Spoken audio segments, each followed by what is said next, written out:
This episode is brought to you by Cologuard. If you recorded songs off the radio for a mixtape, it might be time to screen for colon cancer. The Cologuard test is non-invasive, requires no special prep or time off, and you start screening right from your home. It's just 3 simple steps. Set up, sample, and ship. If you're 45 or older and at average risk, ask your doctor about the Cologuard test. Available by prescription only. Learn more or request a prescription at Cologuard.com/podcast.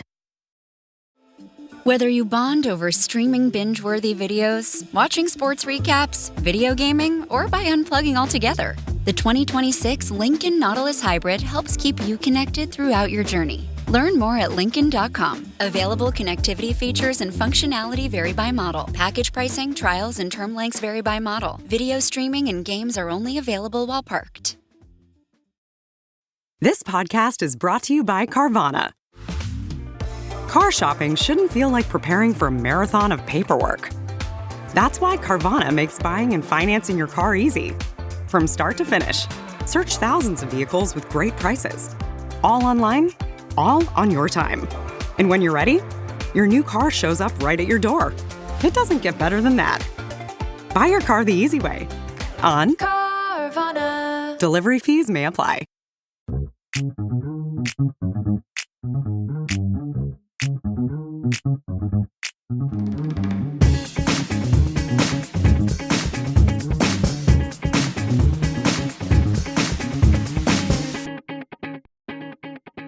Back with another episode of Keeping Current with Kansas City. This is Abel from the KC Soccer Journal with me, Carrie from KC Soccer Journal and Off to See the Wizards, Daniel Sperry from Watching Hail. No, the KC Star. He was a little late because he had to go watch Hail before he could join our pod. A little late. Look, as a first-time homeowner and a first-time thunderstorm, just the sound of hail on my roof was a little scary. Oh, this is your first thunderstorm? Not ever, but as a homeowner where I should be concerned about my roof and other things, I was interested to take it in. How big were the hailstones? How big were they? Pea-sized. What? Pea-sized. One of the descriptions on the National Weather Service Twitter earlier tonight was apple-sized. Yeah, there was I think there was a report the state of Illinois' hailstone record was broken with a 5-inch hailstone. What food do That they would compare suck. it to? Well, I don't know what food is 5 inches wide. So like A a plump piece grapefruit? chicken breast size, like what are like like just like the size. You just got frozen chicken breast falling out of the sky. That at this got point. weird Like, fast. Like I'm just trying to think. Like I think grapefruit sounds better, man. I just don't think I think grapefruits are not 5 inches in diameter. They could be. I said a really large one. Yeah. I'm trying to think of like, man. People that fruit tuned into this size. are going to be so like, what the hell is going on? Fruit size. I'm just trying to think. Someone can give us an accurate fruit. A small honeydew melon. A mango? Can mangoes be bigger than grapefruits? And, cassava. Pineapple? There we go. Pineapple. That'll work. Pineapple size hail. I think that's more than 5. Just saying. Okay, on we go. Lengthwise of a pineapple would be longer than 5 inches, but cross section, if it came down aerodynamically. All right, This is getting worse. Just move on. Keeping Current with Kansas City, take 7. No, there has been a lot of change in the offseason. What? Ever since the Current fell out of the playoffs last season, Vlaco has stepped away to be sporting director. A new coach was brought in rather quickly, Chris Armas. Players in, players out.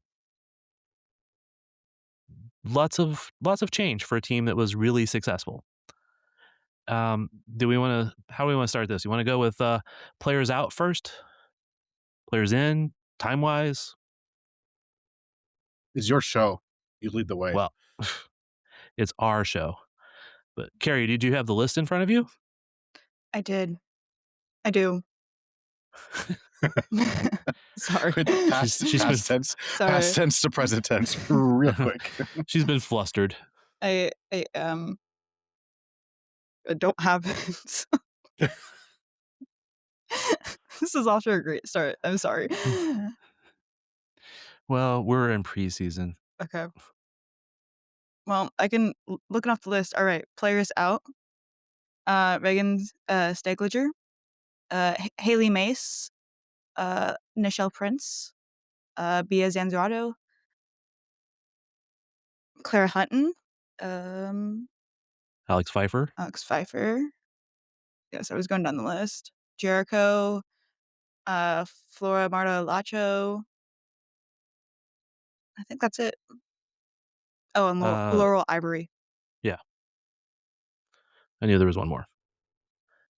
Yeah, like Lacho is still on loan to HB Coug, according to what I saw. Okay. Or is she completely gone? I thought that she was completely gone. But we could be Shows mistaken. still is on loan on one of the lists here, Okay. but I could be wrong. Okay. But I mean, that's still like a big chunk of players that are gone from a team that has been the most historic in NWSL of all time. And two of them very regular starters in Claire Hutton and Haley Mace. Yes. Two key pieces. Hard to replace, especially Claire, but Haley Mace also, just the determination that she had. Yes. Some of the others were less hard to replace, but still valued members of the team. Bia, which I mean, we'll see Bia in a few weeks for the Teal Rising Cup, because I think she's in Palermus now. Is that wrong? Yes. Okay, Sperry said yes. I could barely see his thumb up. Yeah. I'm sorry. Say the question again. I said Bia is in Palermus now. Palmeiras, yes. Okay, yeah. No, sorry. I was saying the Italian club. Yep. There's Palermo, and then there's Palmeiras. Okay. Thank you. But we should be seeing her in a few weeks during the Teal Rising Cup, hopefully. Yes. As long as she stays healthy. It is during an international break, right? So we might be just seeing, like, if she's called into the Brazilian national team, then. Right. Okay. That's true. Womp womp. That's the downside to a Teal Rising Cup. Yes. Although she was not caught up last time, but so was neither was Lorena or Dabinia. You know, it was a whole different squad. So was the timeline around the playoff time though? No, Maybe they would I have. think it was a little bit afterwards. Okay. I hear the weather alarm going off upstairs. It's coming for you. It is. All right. Players in. Half a dozen roughly college kids essentially coming in, right? Do we want to run down that list? Yes. So we got. I'll just go number order. So Marissa Jordan came from North Carolina. Lainey Rouse, college player. Amelia White, college player. Mila Brewer, hometown kid, came from college. That is the one that is 16 now, 15. But she has a year under her belt of college, so very incredible. Corey Bethune, Gianna Paul, and Katie, where is it? Katie Capoletti. Yeah. thank you. Colo. She's a short-term goalkeeper signing. Yeah. I believe Claire Gagne is still on SCI. That was confirmed to me today that she's still on SEI, and that's essentially the reason they brought in her, and to have a extra body for practice. We also have Colo Sulafu. Sulafu, yeah. And then Kira Caruza, who is a HB Coug loan to the Current, but she will be joining them. Your keyboard is really loud. Mid-season. I typed loud. My apologies. Sorry to interrupt over the mid-season loan of Kira Carusa. Gosh. It's tax season, and at LifeLock, we know you're tired of numbers. But here's a big one you need to hear. Billions. That's the amount of money in refunds the IRS has flagged for possible identity fraud. Now here's another big number. 100 million. That's how many data points LifeLock monitors every second. If your identity is stolen, we'll fix it guaranteed. One last big number. Save up to 40% your first year. Visit lifelock.com/podcast for the threats you can't control. Terms apply. This episode is brought to you by Indeed. Stop waiting around for the perfect candidate. Instead, use Indeed sponsored jobs to find the right people with the right skills fast. It's a simple way to make sure your listing is the first candidates see. According to Indeed data, sponsored jobs have 4 times more applicants than non-sponsored jobs. So go build your dream team today with Indeed. Get a $75 sponsored job credit at Indeed.com/podcast. Terms and conditions apply. Hey, it's Sterling K. Brown from the Hulu original series Paradise. The next chapter begins as Xavier's search for his wife takes him above ground, and what he finds will change everything.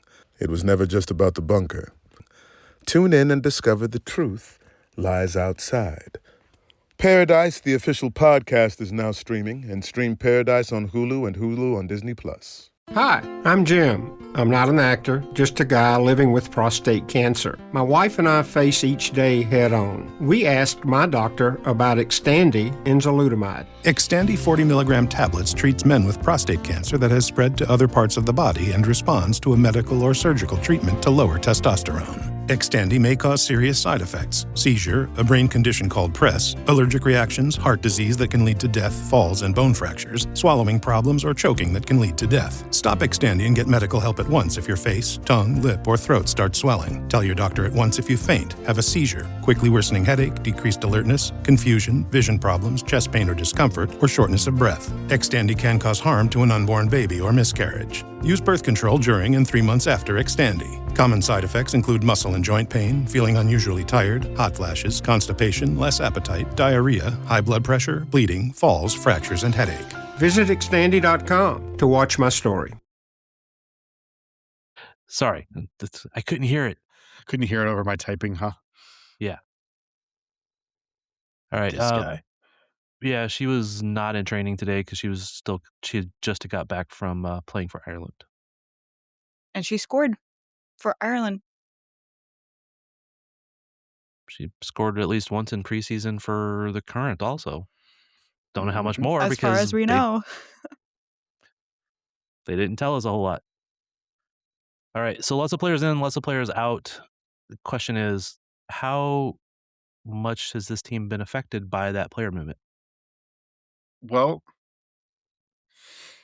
I'll keep a quick thought on this one. I think the first and foremost, the trustworthy depth of this team doesn't exist in the way that it did last season. And by that, maybe I shouldn't say trustworthy, maybe I should more say proven depth. Yeah, A lot of the that's- depth pieces that the Current had were very well counted upon. They're very good players. They're players that could probably have been starters on a lot of teams. Like you talk about Laurel Ivory leaving. She is a deserved starting goalkeeper. I'm tired. I don't like. I feel it's the same way that was it Cassie Miller. Um, I feel bad for her because she goes somewhere else, and then they sign another goalkeeper in Boston that you know, could potentially take minutes away from her. But I understand it too. Ivory's a Boston native. You have Haley Mace who goes in her place. Really is just the long-term signing of Katie Scott underneath Ellie Bravo Young, and Ellie Bravo Young being kind of pushed into the starter at that position. So your depth of Ellie, either at right back or left back or wing, if you needed to do it, that kind of goes out the window as a off the bench type of a piece. So when you look at, for me, when you look at a lot of this depth that this team has had, it's gone in terms of proven depth. And I think that is the one thing that I am intrigued to see if, obviously like Vanessa Di Renardo potentially will come back at some point this season. Alana Cook, hopefully, but maybe not. I mean, I don't know what that knee injury was so complex and significant that I would be stunned to see her honestly anytime prior. I would be. I don't expect to see her at all before the World Cup, and I honestly would be stunned to see her prior before September 1st. To be honest, in the team, just for the sake uh of bringing her back and all of that kind of stuff. So like those are pieces that you're probably going to get back into a team, potentially over time. That's not bad, but I think looking at like you don't have I don't know. I just feel I'm a little concerned, right? Like you lose Bia Zanerato, you're really putting all of your trust in Ali Setnor or Kira Carusa or Haley Hopkins potentially at striker. Like that those are or one of the college kids. right. And Paul is pretty much a winger through and through, and so is Amelia White. So those are the kind of things that like you look at with this roster. You lose Claire Hutton. They don't really have, their defensive three in the midfield is Lola Bonta, Rocky Rodriguez, Bailey Feist. It's just not as deep in that area on the defensive side of midfield, and much older, and a little bit older. Although don't make Bailey sound that old. I think that's my concern. But I think that's the biggest thing that's changed is that I think this team is still pretty good at the top end. Very, very good at the top end and in the starting 11 positions. But I think they're much weaker in the spots after that. How about you, Carrie? Yeah, I agree. I mean, how many times this last season, did we say, all right, this is our starting lineup, but then you look to the bench and it is stacked with all these national team players and veterans that have proved themselves in past seasons. We don't really have that at the moment. And so I'm trying to gauge, like, because we had a 12-point difference in winning the Shield last year. And I'm trying to gauge on, because this team, isn't getting higher than 12 points than the rest of the teams. So I'm trying to gauge on how much we may have lost this season, whether it was all 12 points, whether it was half of those points, maybe it was more. Yeah, and every time like they lost a player, you kind of like, okay, there's another 3 points gone. There's another 4 points gone, 6 points gone, something, right? Yeah, it starts stacking up kind of quick. Yeah. Especially when you have half of the incoming players being off college seasons. Yeah. Now, to add on to Daniel's saying that they were not proven backups, some of those players that we were talking about, proven backups that are gone now, were not proven last year or the year before, right? So some of those players became proven backups. So these players all have that opportunity. I'm trying to be on the optimistic side for something. And I am not disagreeing with that. I think, though, on paper, I think that was my point, is what changed is you've got a lot more unknown at depth. Maybe not worse. I did say it's a concern, but I will clarify myself is that I don't know that it is necessarily worse.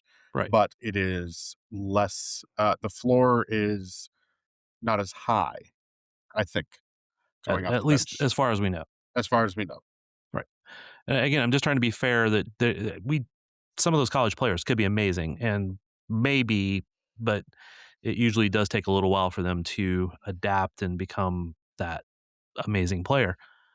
To be honest, the worst spot, and I don't want to keep harping on it, is the D mid, because you mentioned Bailey Feist, Lowe, and Rocky Rodriguez, all good players. Claire had such immediate growth and impact and continuing to grow and being young. And you gave me a hard time for saying, don't say Bailey's old, but she's 28 compared to Claire's 20. And then Lowe and Rocky, a little bit more old. Wrong side of 30. And Lowe already injured. So that's, to me, they don't have a clear succession for Claire to be that true six, because I never really liked Lowe as a true six. I liked her more as an 8 or as a double pivot, but not as a true six. Any other thoughts? I mean, I think we'll see some of that depth tested early on this season. So especially in that midfield spot. Yeah. Some of these other players, though, I'm really anxious to see them. And actually, did you even mention Croy Bethune as an Mhm. incoming player? It did. Okay. Might have been Talented lost. player. Might have been lost over Sperry's typing. Yeah, Yeah. very talented player. Like, we're talking, um, when we're talking about points being added up from players transferring out, I mean, there's potentially 3 points there because Yeah. towards the end of the season, we did realize that we only had Temo Chewinga to rely on. But Corey Bethune can make her own magic. Yeah. And so that's kind of the give and take that you have from Claire going out, and we have her so steady in the defense, but we have Corey in this attacking power. I will be very interested in seeing her trying, I shouldn't say trying, but in gameplay with Dabinia on the field, with Michelle Cooper on the field, with Ali Sentner on the field, with Timwa on the field someday, hopefully, back on the field. So I will be very interested to see how they all combine. And again, if they work as hard defensively up front as they did last year, they still should be a pretty decent team at that point, whether it's 12 points or not. And I like how you measured that 12 points. Anybody else that's standing out that you want to see? I think I'm interested to see Ali Sentnor, but as the 9. That's the big thing for me. You don't have a Bia Zanerato. You have a different type of 9 that's in there now. Allows the team to be a little bit more vertical. You add a bit more of a underneath playmaker underneath her with Croy Bethune, and I'm interested to see how that all pieces together. I think this team in attack can look very, very fun when all pieces are in. But I'm also, I think like that to me, like Bia Zanerato was such a key with what she did at the 9, that it'll be interesting to see how they adjust to not having a player that's like that at all at the 9, and also having how they utilize what we've seen successfully from Ali Sentnor with the women's national team so far. So I know sometimes we've done this in the past. We kind of like run line by line of what we thought the lineups might be. So I'll just start with keeper, Lorena. I mean, there's not really a reason to argue that. What? On the back line, though? No. I'm being sarcastic. Keep going. Lorena's the starter. Yeah. That's duh. You're throwing us off today, Sperry. I'm having fun. Sorry. Izzy Rodriguez, Kayla Sharples, Elizabeth Ball, Ellie Wheeler, or Katie Scott, or somebody else. It won't be Ellie Wheeler. It'll be Ellie Bravo. Yes. I apologize. It will take me a little while to get the name changes down. EBV. Ellie Bravo Young. Sorry, that's what she goes by now. Yeah, I think it's gonna be her. I think that it's ever since Robinson came off the injury, like we saw Vlatko trying to like push her back into that spot, which we didn't necessarily think was the best in terms of Ball and Robinson, or Ball and Sharples being so connected and together. There wasn't enough time for Robinson to get into that. It's hard to tell what Chris Armas is going to do. It is for a coach that we have not seen in this league before. I'm going to say this. I just think, like, the way that back line was working so well with Ball and Sharples last year, it didn't make sense to kind of shake it up, because Gabrielle Robinson as a left footer, it's very awkward for her to play on the right side of the back line. Ask Sporting KC about how trying to play Matt Beasler and Andrew Fontes together went. Hint, not good. So like I think like you don't want to play a right back at the left center back and a left back and a left foot a right footed center back at left center back and a left footed center back at right center back. But they so you try and play Gabrielle on the left. Well, Kayla's been playing on the left the entire time that she's been here. I'm not saying that she can't just pick up and move to the right, but there are tendencies that you have to learn, and in the middle of trying to push for the shield and keep and maybe break a points record and all that kind of stuff that the Current were trying to do, they did not like that. That just didn't work in some of the games and moments that we saw with Robinson next to Sharples. Now, given a whole preseason for them to learn their tendencies with each other, learn the playing partners, like Izzy Rodriguez didn't play a ton with Gabrielle Robinson at left center back at all ever, outside of the few games that they did. So like those are the kind of things that I'm interested. I think in the long run, that's a really solid center back pairing. But it's one of those of like, for me, I would probably choose Robinson and put Sharples back on the right side of the center back line, because Ellie is someone that's going to bomb up and down the wings on that side, and Sharples' ground coverage is very good on that side of the field as well. And I think it'll complement that setup very well. And maybe they could even play in a back three, but I was just going to ask, like, maybe what's the chances we see a back three or a five, depending on how you phrase these things? yeah, I would be a little surprised to see three center backs out there. Personally, I don't just I Armas has not really. Armas has talked about building out of the back with three, but he's never really talked about formationally being in a three back. And so I am hesitant to say they will do it until he does it. So I would still expect two center backs, not three, but you can prove me wrong, Chris. And we just don't know enough about how he's going to play it Yeah. with this team. So I'm going to go with standard 4-3-3 until we're proven wrong or proven different. Mhm.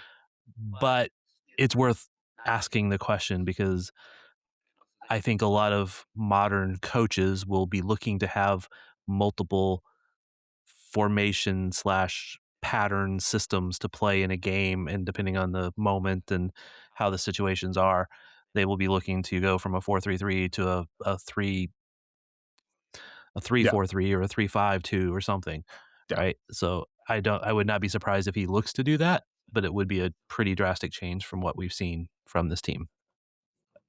I also think when we talk about Ellie being on the right, we do forget Katie Scott she looked really good last year when we saw her for the most part. So she is a contender to take that spot. And then Lainey Rouse, I forget which side she plays on the most, but I thought she was a pretty good outside back also. Yeah. They're I in the mix, but and all due respect to all of them, but yeah. I think it's Ellie and Izzy.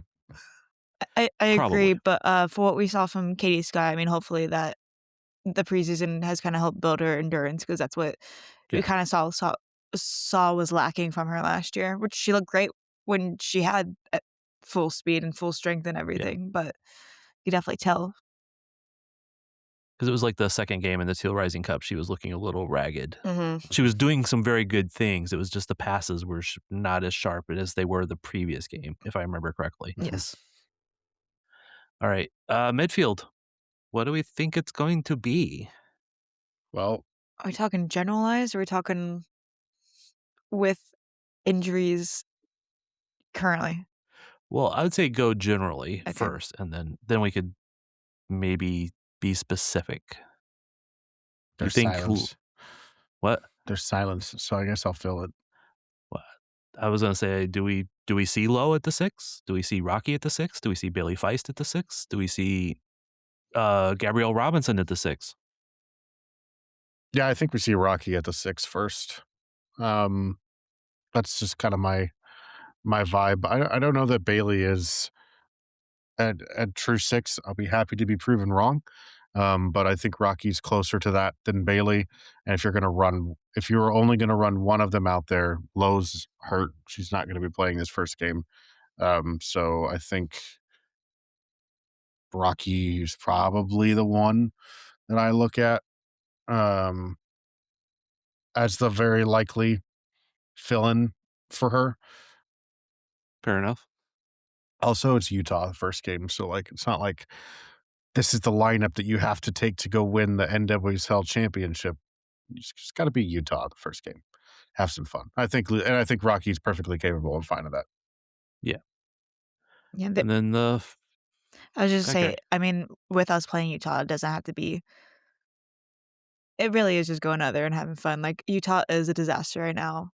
We don't know what this team can do. Our team, Casey Current, we don't know what they can do because we didn't know anything from preseason. Right. So it really is just all vibes and fun, and let's do something. Although, didn't we hear that Bailey scored 2 goals in one of the games? She did, but is that what you want from your 6, or is that a little bit further advanced? Well, you'll take it from anywhere, but all right. Who do you think the best front three will be? So we're just automatically saying Dabinia and Troy Bethune in the midfield, right? Yes. No, okay. I'll back up. I am. I'll back up. I'm saying it's Croy and Dabinia. I don't know. I mean, yes, Croy, as long as she's healthy. Dabinia, I don't know that because she also is getting up there in age and doesn't seem to always be able to put a lot of games together without some injury in a season. So that's a good question. I don't know who they're going to put there. Any other ideas? I mean, Bailey would probably be the next one for me. Yeah. Yeah. Probably true. Like, she's the first midfielder off the bench right now for me. And I think that's even with Lowe being healthy. Bailey's got legs. She's got energy. She is a two-way player. You need someone who's going to come in late in games and be a person that's going to be all over the field, putting in tackles and chasing down and pressing people late in the match and closing things down. I mean, I feel like as I was just saying, I think it's very likely that we could see a college player start, but we just don't know where or who or what position. Yeah, there's not really college players at mid, though. At least not by listing of what they've been known to do in the past. Again, maybe Armas is converting somebody. Yeah. I fully expect that he's going to run out of lineup and we're going to go, oh, yeah, that's a little surprise. Weird. Yeah. And not wrong, just because he's been there. And, I may have my qualms with him being named the coach in the first place, but he's still a professional coach. He's going to go out and do what he thinks is the right thing to do. And I would not be surprised if we see, oh, that was not what we expected and it worked out. All right. Now can I go to the front line? Front three? Fine. If everybody's healthy. Timois, Allie, Michelle. Yes. Yeah. Knowing that Timois is not available for this game, I don't know how much longer she'll be out. All I know, because she was not in practice today. She was not on the side where I saw her. I was told that she is practicing on the side at times or working out on the side, working to get back. Did see Michelle Cooper, and I would expect her to be. I was told she'd be available for this weekend. But who else would be Gianna Paul? I've heard really good things about her. Is she going to be the winger that it takes Timois' spot for the time being? Yeah, I mean, I think it's either her or Haley Hopkins. I think, we've seen Haley on either side of the wing, and last year in very minimal minutes, she had a couple of goals and a couple of assists. Like, that's the kind of stuff that you want. She did it when she started. She did it when she came off the bench. So I think she could be in the mix as a veteran, but like Gianna Paul, I'm interested to see, like, is this one where you give your young gun a shot? And she's very willing, from what it sounds like, and talking to people and talking to the players, she's very willing to take players on and wants to kind of make things happen. And So I think I'm interested to see what she brings to this team, because I think there's a lot of she found the back of the net regularly with Alabama. She also served up a ton of goals too. She is very much a winger. Loves to get on the dribble and get at players. I think could be a little bit more of a kind of a face up type winger. Temwa is a player who does so much work off the ball to get it, take it, score. This is a player who's going to want the ball to the feet to go and do things and drive at people. I think that could be kind of a fun change up to have on that spot. I do kind of expect her to be the starter for this game, but yeah, who knows? I'm not saying oh, it's going to be different and better than Temwa. I'm just saying in this case, obviously you want freaking Temwa Chwenga out there. So different, not necessarily better. Yes, different type of player. Mm-hmm. Carrie, any other thoughts in there? No, not really. I mean, other than only because we know that she scored in a preseason match, we could see Kara Kuza out there. Yeah, that was actually I was going to follow up with that too, because she wasn't in practice today, but traveling, coming they back, got her on loan for a reason. And so, all right, I think we run through the roster as much as we can for the moment until we actually get to see some games, and I think we'll probably question these decisions and such forth as we see more. Yep. But we'll take a quick break. We'll be right back. How many discounts does USAA Auto Insurance offer? Too many to say here.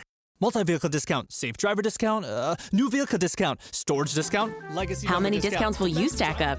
Tap the banner or visit USAA.com/auto discounts. Restrictions apply.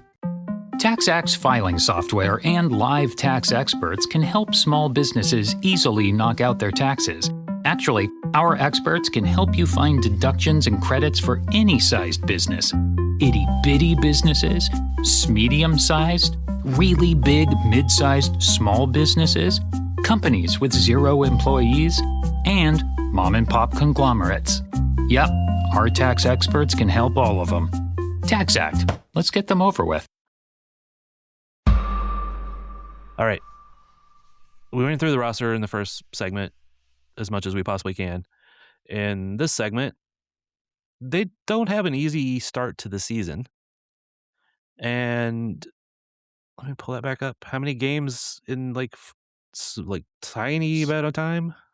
It's like 5 games in the first 3 weekends, right? Well, because they open on the 14th, and then they got games on the 22nd, the 25th, the 28th, and April 4th. Yeah. So they have 3 games like pretty close together, and they're all away. So it's going to be an interesting challenge, and it's the first 2 games is not necessarily the toughest because it's Utah and Chicago. I think Chicago's we never know, right? Teams change, they could be better. But after that, it's the Reign, the Thorns, and Gotham. Yes. Not probably the easiest lineup for a team that's also had a lot of change. I don't know if Northwest has turf, but 2 away games, both on turf, not great. Yeah. All 3 of those games, right? What's the away game on the 28th? Yeah. Portland. Turf. Midweek. Turf. 22nd. Is that field turf up at Evanston? That's what I was asking. Not sure, but if it's the one I think it is, but I don't know that. Looks like it. Yes, turf. Yep, it's turf. Okay. Womp. So I have a feeling we're not going to see Temwa for 5 games. For the first 4 at least. Yes. So scary time starting off the season. Very short. Not only are coming off a preseason, very short games on turf. Yeah. A lot of games. And I will say, even if Tim were to play in every game remaining on the season, she would still play more games than she did last season. Yeah, that is if she plays all those games. There's a big we if. have 30 games. Because there's 2 more teams. You got 2 more teams, so it's 4 more games added to the schedule. So Yes. funsies. So that managing Timois and some other injuries was probably one of the things that we could have questioned the most about last year. Mm-hmm. But they got a shield and set a record. In general, how do you feel this team's going to do compared to last year? Carrie, are they going to give up the full 12 points of the shield winning, or could they do that in the first month? I'm gonna say that they do give it up, not in the first month. I'll have a little hope there. I think it's just gonna be more of a battle, um, as we've seen in years past, where it's neck and neck, and I think we're sitting maybe fighting for second place. Daniel? My too early prediction. Yeah. Daniel, where do you think they're going to finish? Or approximately? I was asked this question kind of on TV the other day on Channel 41's Sunday Sound Off.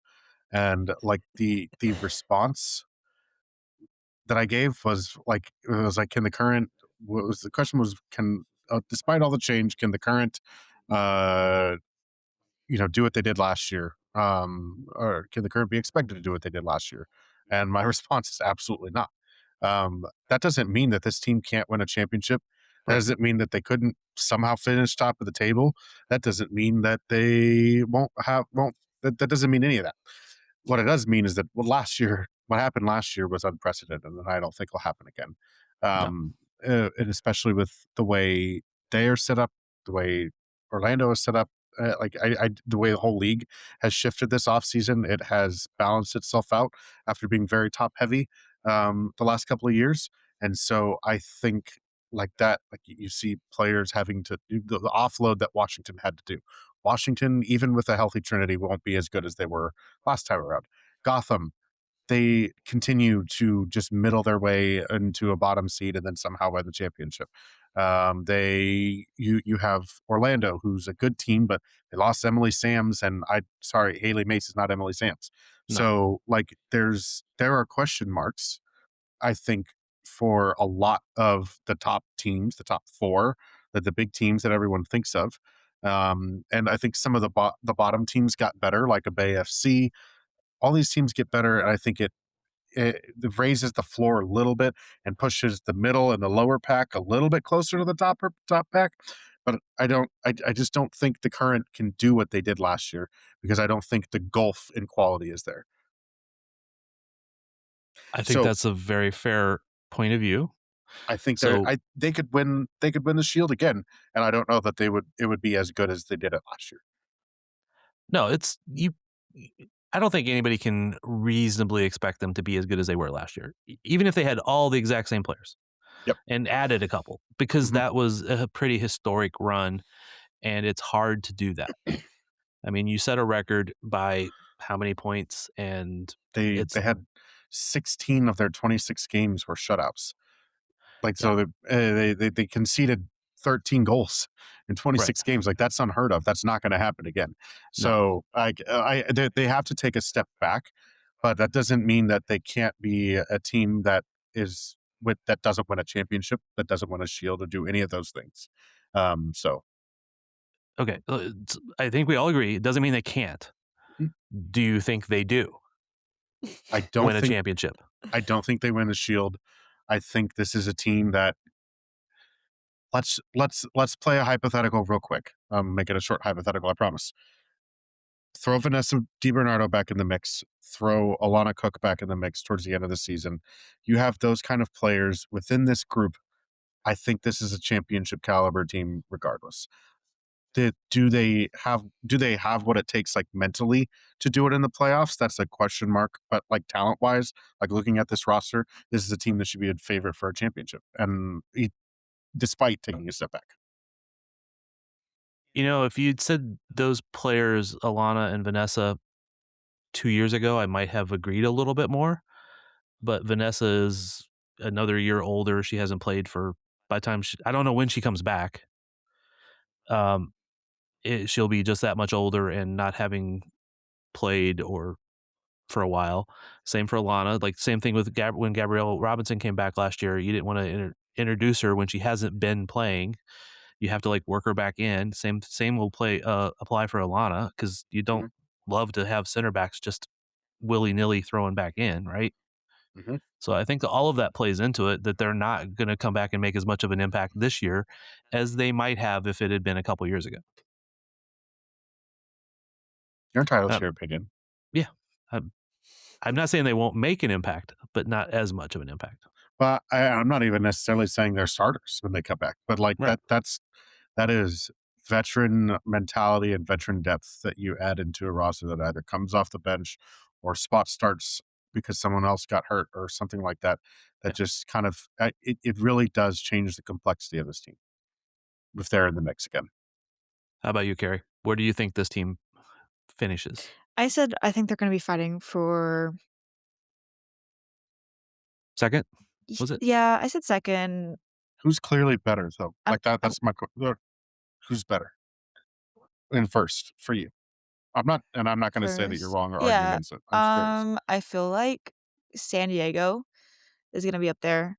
Not because they've had any like amazing I don't know. I just feel like they had such a bad year 2 years ago. And then they kind of came back despite not really having like too many outstanding signings. And I think they're just kind of continuing that trend. And also, I'm a Kaylin Sheridan hater, and they got rid of her, so that's fine by me. So that's already a pro for them. Fair enough. I will not put them as high as either of you are, but I'm not gonna put them very low. Like, I would say they're probably about a fourth place team at this point. And I don't know who's better, but just having watched trends of soccer in general, teams go up, teams go down. It's hard to be consistently at the top, especially in this league. Mhm. And with the changes that we know they've made, I think they've strengthened part of the roster and weakened another part of the roster. And then again, the depth is unproven, as you said earlier, Sperry. So that's the big question mark. And again, one injury can change everything. One signing could change everything. Yeah. If they were That's making true. one. They still have, by my calculations, they still have a roster spot available. I might be wrong. I don't know if you're right or wrong on that, because I haven't looked to count those, but is that counting people who might be coming off SEI? Who was on SCI?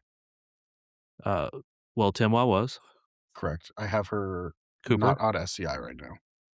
Okay. I have her and Cooper not on SCI just because I know the reason why they were put on there, and it's a formality, and they still didn't have the full roster. Okay. They still have 2 spots open according to my look at it. And that based on what I went off their website and what I know about who is or is not on SEI. I just, for the purposes of my list, I only kept long-term or big question mark SEI players like a Claire God or someone who has a very obvious roster spot filled in for them in Claire Gagne. I Okay. got Alana Cook, Vanessa DiBernardo, I have her listed as maternity leave, and Mary Long and Alana Cook are both on SCI with Gagne, because if you sign a short term goalkeeper, then I don't expect Claire Gagne to be off SCI by roster compliance deadline this week. No. So You know what? that's that. We love having 4 keepers in this city. Well, It's the thing. Currents still have more players on their active roster than Sporting. So They do. And they haven't even started the season. All right. Anything else we need to discuss about the Current? Predictions. Why not? For this All right. game? No. Who's for the season? Who leads the team in goals? That's not Telma Chewinga. Setner. Suttner.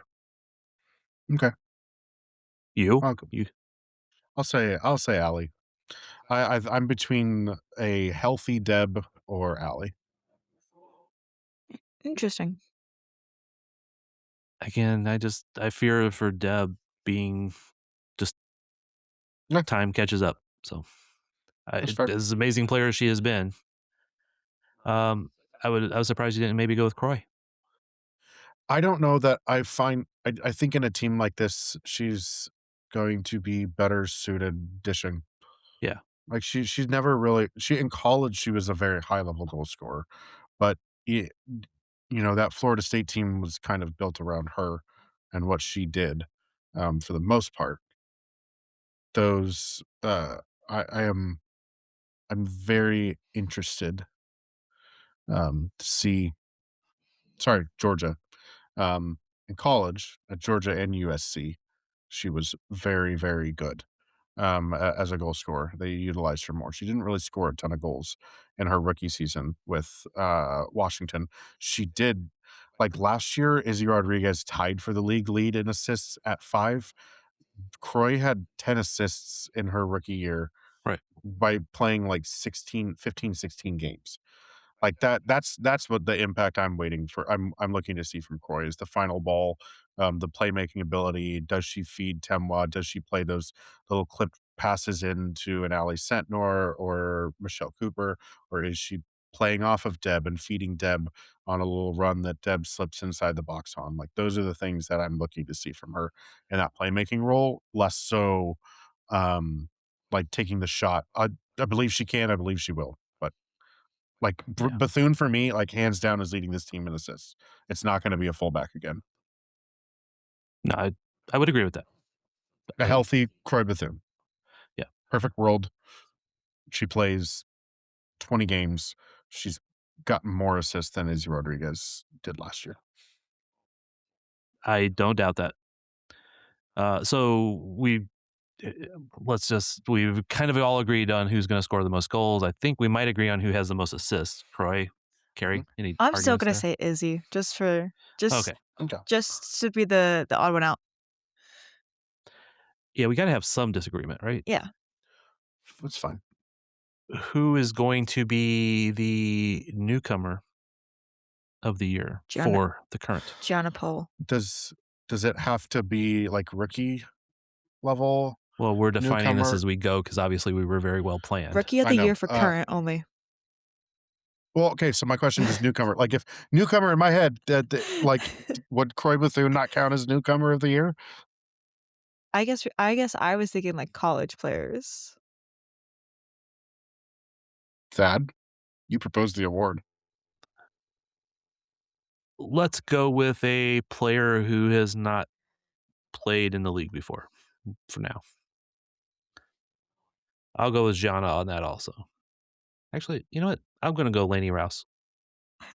I'm taking Gianna. I don't like that If face. it's a draft, Why? I'll take Gianna. No, it was the faces Sperry was making at us.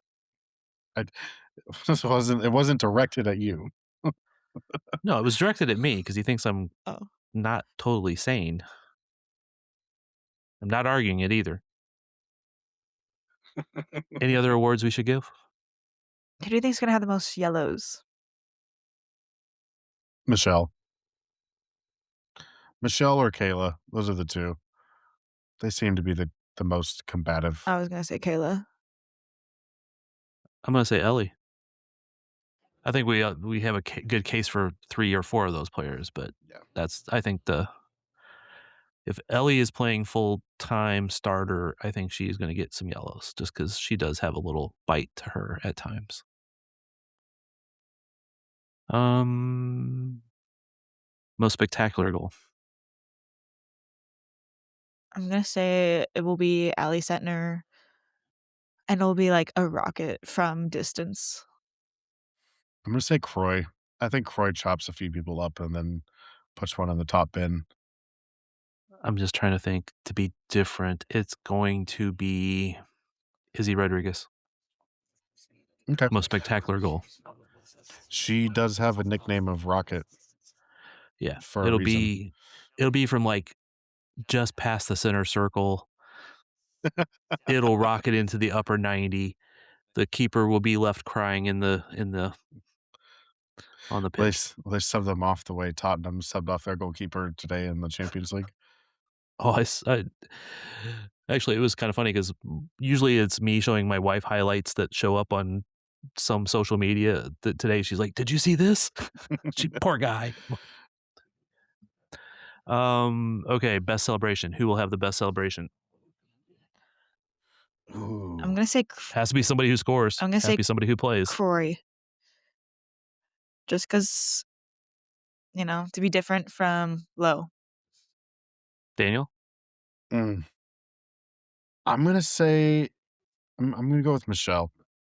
Michelle always has something up her sleeve that I'm like, where the heck did that come from? And I think she might be a candidate. Yeah. Might be a good candidate for that. Lowe's always the most creative and most thought out. Actually, But I think I'd like to change mine. Michelle does some wild stuff in the moment that you're just kind of like, where the heck did you come up with that? I'm gonna say Ellie, because whenever she scores, I mean, I feel like she's not one to usually score, but when she does, it's a pretty good goal, and so she's gonna, because we're not expecting it, she's gonna have some crazy celebration out of her pocket.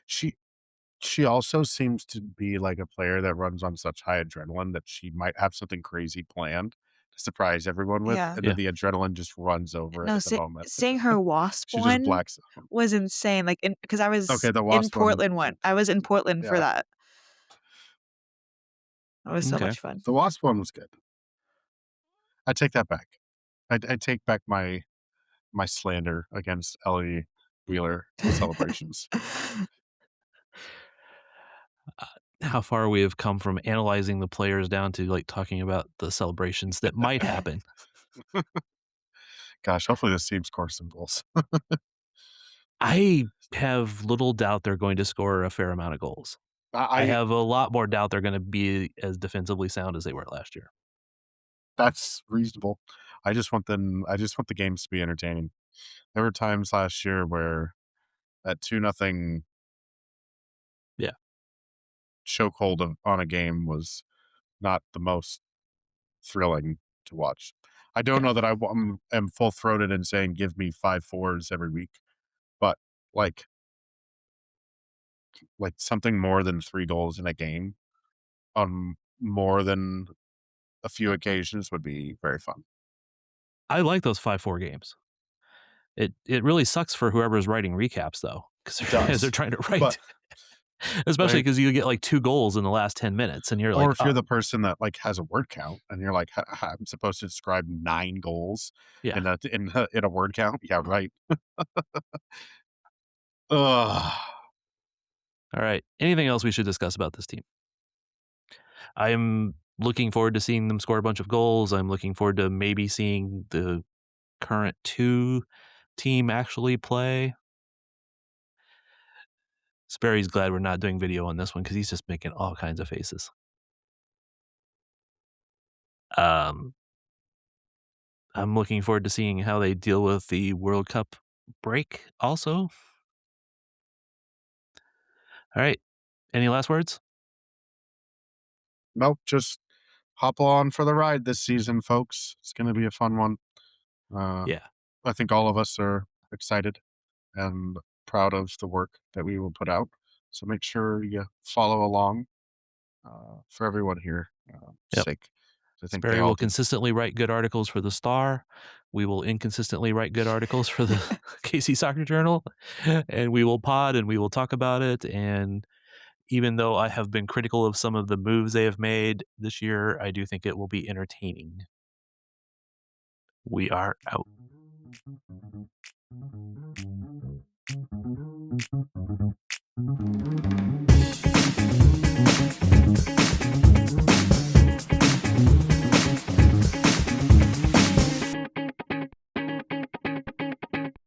Attention passengers, we've now reached our destination.